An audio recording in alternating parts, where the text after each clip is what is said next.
네, 안녕하세요. 동력학 강의를 맡게 된 김예석이라고 합니다. 자유도라는 거는 간단하게 말해서 이름만 조금 생소할 뿐이지 우리가 일반적으로 알고 있는 내용들이에요. 어떤 내용이냐면 쉽게 말해서 그냥 변수의 개수거든요. 근데 변수라는 거는 우리가 수학 시간에 배워서 알고 있듯이 종속 변수도 있고 독립 변수도 있어요. 그 중에서도 독립 변수의 수를 나타내는 게 자유도의 개념인데 어떤 뜻이냐면 1차원을 생각해 볼게요. 1차원을 생각해 보면 1차원직은 선이 있어요. 여기에 어떤 물체가 놓여져 있으면 이 녀석이 갈 수 있는 방향은 이쪽 X축 방향 뿐이에요. Y축 갈 수 없죠. 1차원이니까. 또 Z축도 갈 수가 없어요. 당연히 1차원이니까. 그러면은 이 녀석이 갖고 있는 방향의 개수는 X축 방향 한 곳뿐이잖아요. 그래서 이 물체가 지닌 자유도는 1이라고 말을 해요. 정말 쉽죠? 그리고 이번에는 2차원을 생각을 해볼게요. 2차원상에서 공이 하나 있어요. X축 방향으로도 이동할 수 있고 Y축 방향으로도 이동할 수가 있어요. 그럼 이 녀석이 갖고 있는 자유도는 몇 개가 되겠어요? 당연히 2가 되겠죠.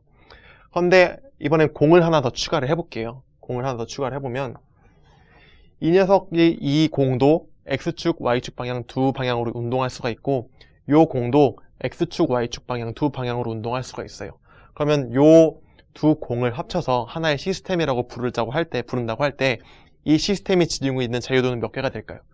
이 녀석은 2개의 방향, 이 녀석도 2개의 방향, 총 4개의 방향을 지니고 있으니까 이 시스템이 지니고 있는 자유도는 총 4개라고 말을 할 수가 있을 거예요. 되게 쉽죠? 그리고 한 가지 더 예제를 생각해 볼게요. 3차원으로 확장을 해보죠. 3차원 공간상에서 공이 하나가 이렇게 놓여 있어요. 공이 하나가 놓여 있으면 이 녀석이 지나갈 수 있는 방향은 X, Y, Z 세 방향이 있잖아요. 그래서 이 공이 지닌 자유도는 3개가 될 거예요. 당연하죠. 그런데 공이 하나 더 있어요. 공이 하나 더 있어서 공이 2개가 생겼네요. 그럼 이 공 2개로 이루어진 시스템은 자유도가 몇 개가 될까요? 당연히 6개가 되겠죠. 그래서 간단해요. 간단한데 이제 문제는 이런 상황은 지나치게 간단한 상황이고 이렇게 문제가 간단했으면 제가 자유도라는 개념을 따로 뽑아서 강의를 하지도 않았겠죠.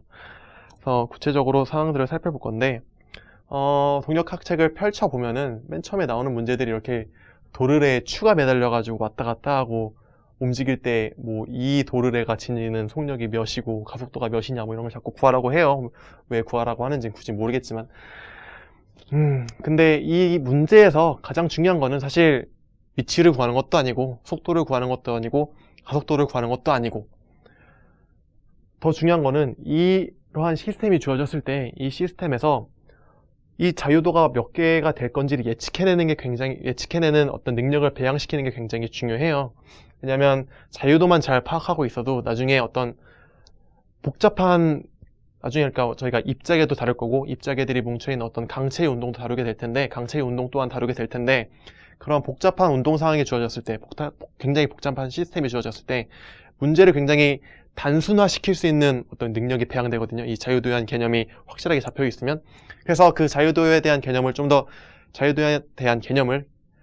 개념에 있어서 어떤 기초적인 능력을 배양할 수 있는 아주 기본적인 문제가 이런 도르래 문제예요.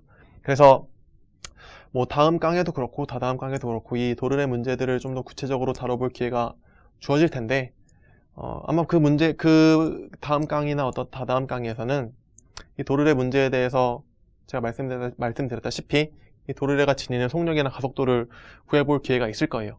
근데 그 속력이나 가속도를 구하기 위해서는 이 도르래가 어떻게 움직이게 되는지 어떤 직관적인, 그러니까 자유도에 대한 개념이 좀 잡혀 있어야 돼요. 그래서 지금 시간부터는 이 시스템이 이렇게 주어졌을 때 자유도가 어떻게 될지를 생각해 볼 건데 제가 방금 전에 말씀드렸다시피 자유도라는 녀석은 자유롭게 움직일 수 있는 독립 변수의 개수라고 말씀을 드렸어요.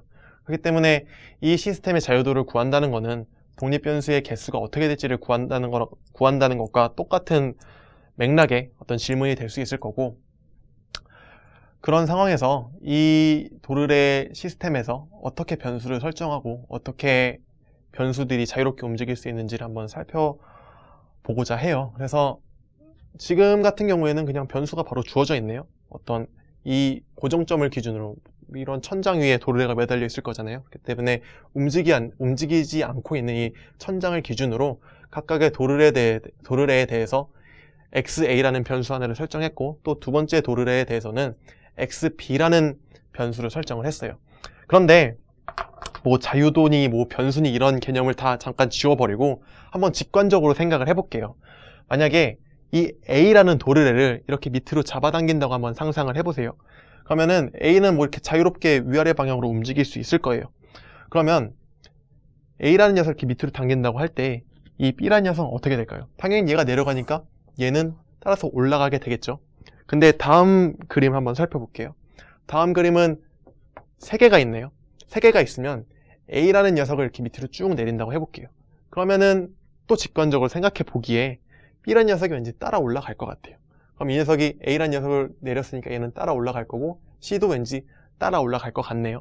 근데 좀 더 생각을 해보면 a라는 녀석을 내렸을 때 꼭 b라는 녀석이 꼭 따라 올라가야만 하느냐? 그건 또 아니거든요. 왠지 이렇게 생각해 볼 수도 있을 것 같아요. 어떤 생각이냐면 a를 내리는데 b도 내려서 c만 올라가게 할 수도 있지 않느냐? 왠지 그렇게 움직일 수 있을 것 같기도 하죠. 그런 혼란이 생기잖아요. 그래서 제가 드리고 싶은 말은 이거예요. 어떤 시스템이 주어졌을 때 제가 이 시스템에 대해서 방금 전 그림 같은 경우에는 굉장히 단순했어요. 직관적으로 당연하죠. a를 내리면은 얘가 올라가는 게 자명해요.